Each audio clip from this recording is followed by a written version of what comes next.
One of the things we did was we started with the parable and we said, okay, what's happening in this parable? So you've got these birds that are coming to eat the seed. You've got rocks in the soil. You've got the thorny vines that grow up and choke out these plants. And then you've got the crop that grows and is really fruitful. So we thought, okay, how are we going to take these different elements and build them into this story to create this adventure that these kids go on? And it just slowly built into such an amazing thing with these birds that are all flocking into the town. You've got vines growing all over the place. So it's really a big piece of starting with that parable and then taking our writer's imagination and just growing from there.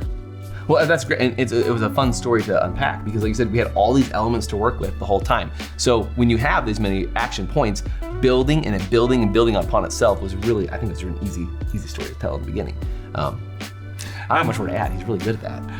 Well, and one of the things too is Brock and I, we love working together because we will sit there and just talk for so long about different ideas and throwing things out there. And so as we were planning the series and thinking about the parables we were going to include in each book, we thought about, okay, how can we just make this so much fun and add that adventure? And to me, the amazing thing is that kids are going to be able to walk away from the Sower Secret remembering all the elements of the parable.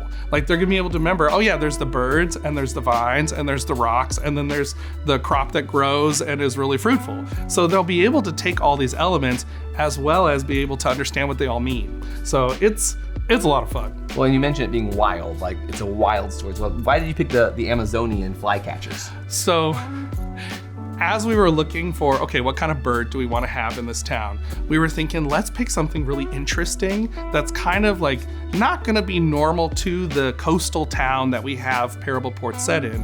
And so we found these Amazonian royal flycatchers that we thought, these look so interesting. They have this really cool red plume on their head. So we thought, oh, that will just be so fascinating for the characters to see and wonder, what is that? And why are there suddenly hundreds of thousands of them in the town? So yeah, the exotic story, like bringing to life characters. It was fun to lay our imaginations together because, as you said, lots of conversations go into a story.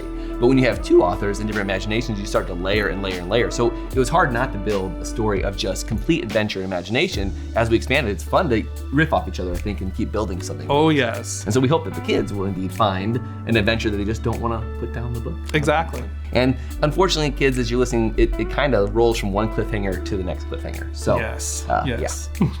We did that on purpose, I think. Maybe not. It's hard to say.